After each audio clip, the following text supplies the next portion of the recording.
more just absolute horrific atrocities. To your point about, we can put these images, prepare yourself, because this is just unbelievable. This is a young girl who is wandering through the flames and the wreckage after a school turned shelter was bombed by Israel in a mass casualty murder slaughterhouse event in Gaza. Dozens were killed in this school strike. I believe 36 were killed here.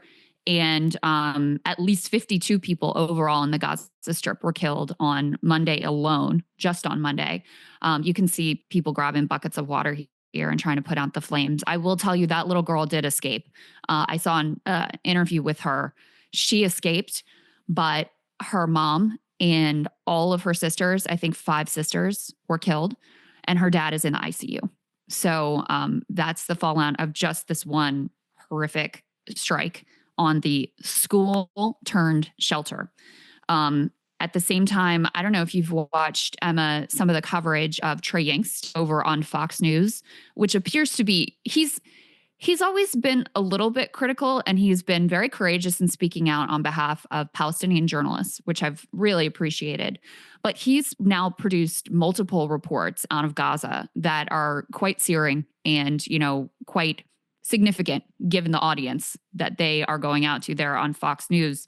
He, in particular, did a piece on this female doctor, whose children were all except one, and there were 9 of them who were killed in an airstrike.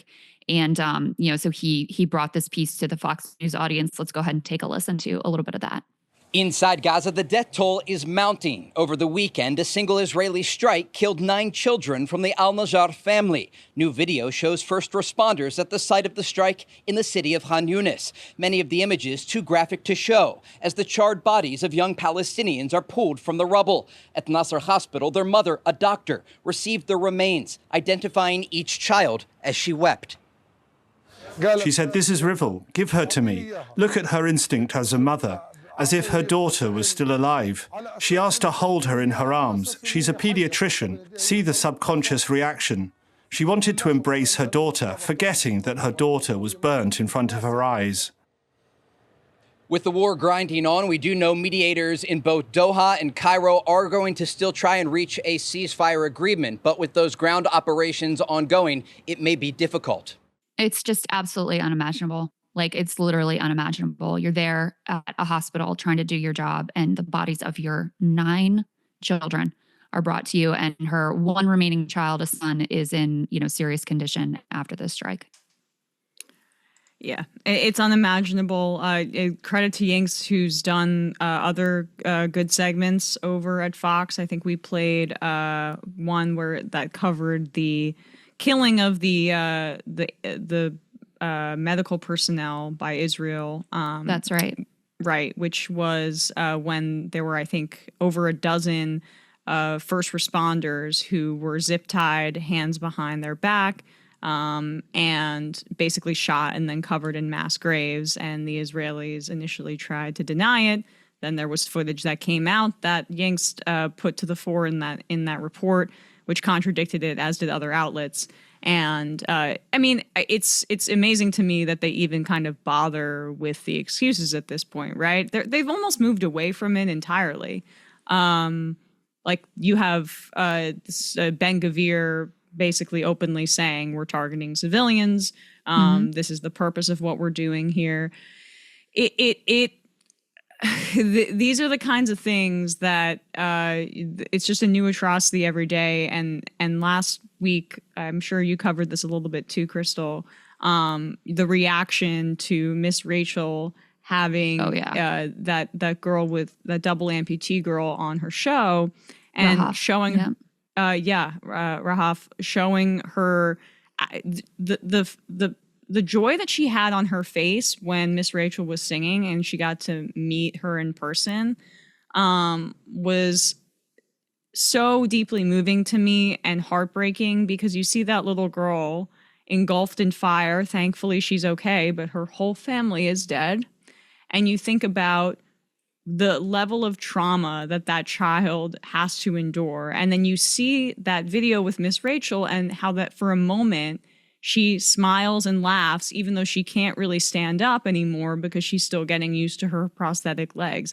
How many tens of thousands of Palestinian children who don't know any better are their lives are being completely destroyed, whether it be by trauma or whether it be by maiming, because this genocide continues unabated and because the United States is complicit in it. And so back to the Trump policy on this, yes, I'm happy that they have been speaking directly to Hamas and they got and they conducted these negotiations around the Israelis. But does that mean that they're also going to restrict arms to Israel? We have not seen that happen. And that is the number one thing that needs to happen to stop this slaughter. We said this under the Biden administration. We have to say it under the Trump administration. That's right. And we can put D4 up on the screen to your point, Emma, that, there was direct talks between U.S. Delegation and Hamas.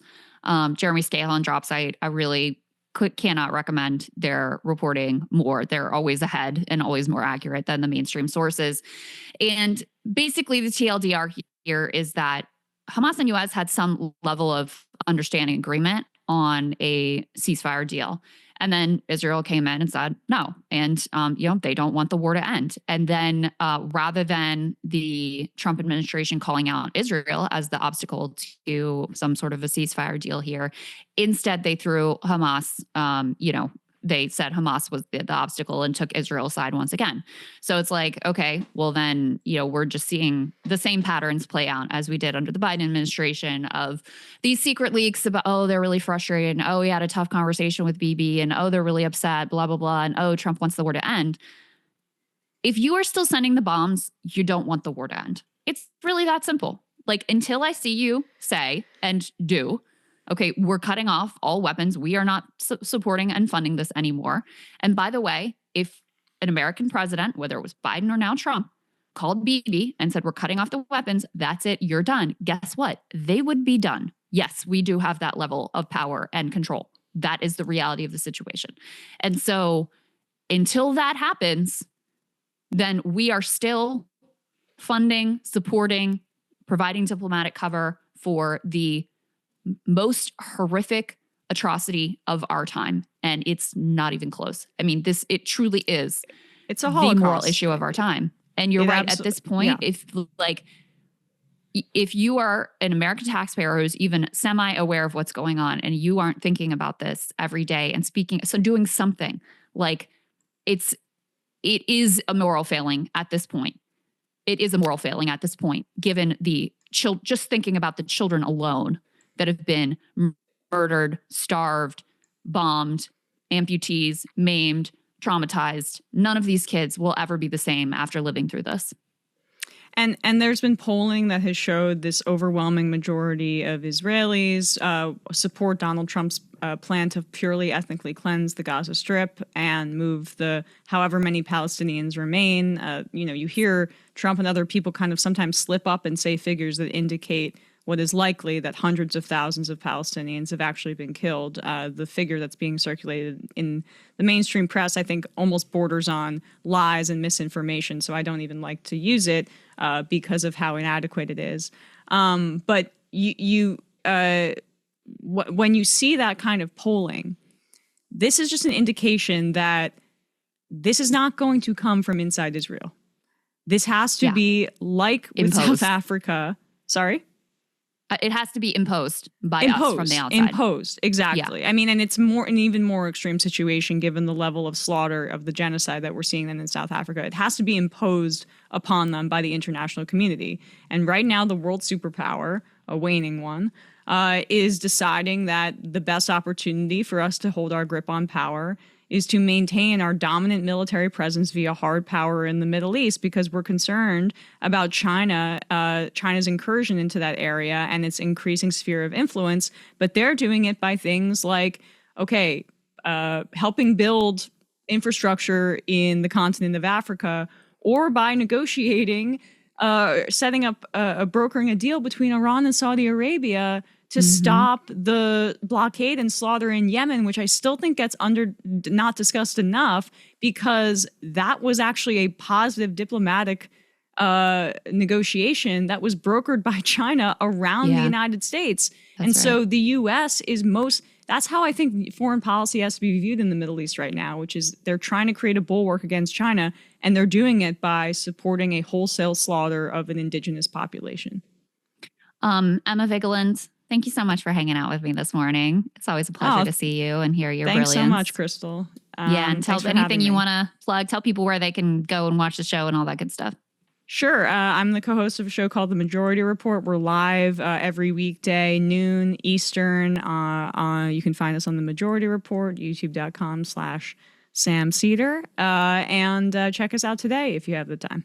Hey, if you like that video, hit the like button or leave a comment below. It really helps get the show to more people. And if you'd like to get the full show ad-free and in your inbox every morning, you can sign up at breakingpoints.com. That's right. Get the full show, help support the future of independent media at breakingpoints.com.